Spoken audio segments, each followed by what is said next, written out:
So that brings us on to the best war poem. Now, Lucy's a bit of a war poet, aren't you? Yes, I do. I like to write poems. So I think the question here now is, our best war poem of the year, is it one of yours or is it somebody else's? No, it's Stephen Cribari's. He sent in what I think is an absolutely fantastic poem, and here it is. I'm sorry to inform you that your entry was not among the finalists. I throw them away now, the rejections. In the beginning, when it was new, there was a certainty in rejection and a glory in the tally of the poems rejected. I knew better than to believe in the accumulated weight of poems shot down before they reached their target, but it was a way of marking the common time. Rejected, rejected, da capo, al fine, rejected, rejected, rejected. I learned defiance and discipline and dedication, and in the end devotion to the doing of the work, and certainty in the self-donation daily, until one night, under cover of darkness, I cut the mooring lines and drifted quietly away, knowing this ship seaworthy.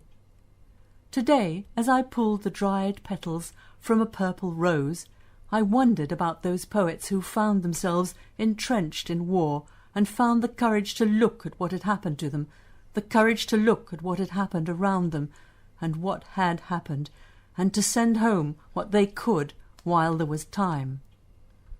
Letters scratched out to lovers and family and friends, words holding unimaginable love, in looking at what had happened, at where they were, at where we were in the self-donation daily, and sent before the footfall of the postman brought home a letter of another kind.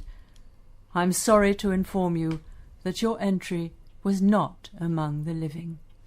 Hi, I'm Steve Francis, and you're listening to Best Kept Secrets with Paul and Lucy. Paul and Lucy.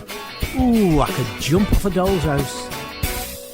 And the competition is going to be held again next year, so if you're interested, do have a look on the website www.pendlewarpoetry.com and send in one of your poems. It doesn't have to be, as you just heard, it doesn't have to be about war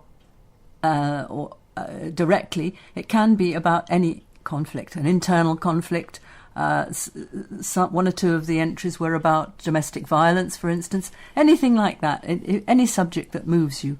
Have a go. Send a poem in. Absolutely. Entries can be submitted now. The closing date is in September. There's great prizes.